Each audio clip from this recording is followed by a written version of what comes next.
যারা শৃঙ্খলা ভঙ্গ করবে এই বিএনপিকে তাদের জায়গা নাই। বাংলাদেশের মানুষ বেগম খালেদা জিয়ার শরীরে, বাংলাদেশের মানুষ জনাব তারেক রহমানের নেতৃত্বে আগামী দিনের বাংলাদেশ করতে চায়। বন্ধুগণ, আজকের বাংলাদেশ আমরা গণতন্ত্রের পথে চলেছি। বাংলাদেশে গণতন্ত্র ফিরিয়ে আনার যাত্রা শুরু হয়েছে। এই গণতন্ত্র বাংলাদেশের জনগণের মালিকানা ফিরিয়ে দেওয়ার পথে আমরা শুরু করছি। গত 16 বছর ধরে আমরা প্রাণ দিয়েছি, আমরা জেল খেলেছি, আমরা গুম হয়েছি, আমরা খুন হয়েছি।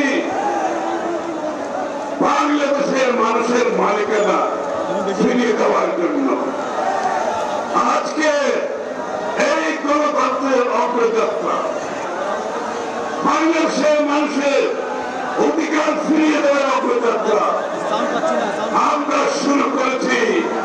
আজকে আমরা নির্বাচনে ট্রেনে চলে সামনের দিকে এগিয়ে যাচ্ছি ইনশাআল্লাহ।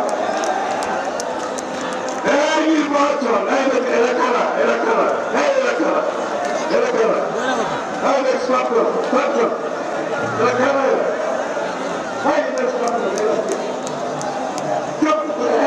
যারা দেখছেন নাম স্মরণ দিবেন, ভিডিও করে রাখবেন, ভিডিও করে রাখবেন।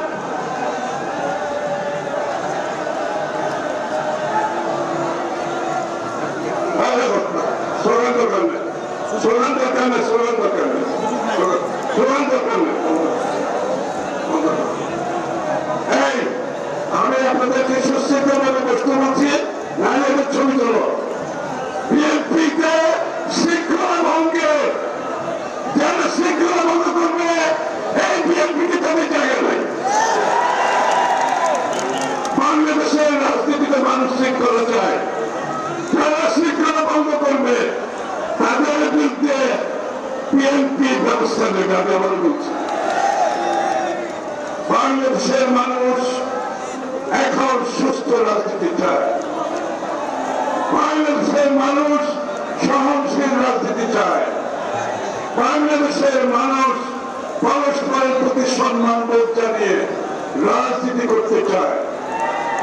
রাজনীতিতে মত পার্থক্য থেকেও অপরের প্রতি সম্মান দেখিয়ে বিএনপি নতুন রাজনীতি শুরু করতে পারবে দেশে।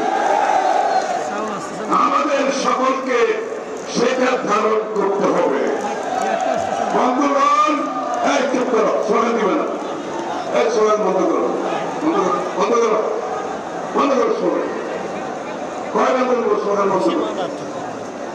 বন্ধুগণ, আজকে 16 বৎসরের আন্দোলনে, 17 বৎসরের আন্দোলনে সফলভাবে জনাব তারেক রহমানের নেতৃত্বে আমরা ফ্যাসিস্ট স্বৈরাচারকে বিদায় করতে পেরেছি।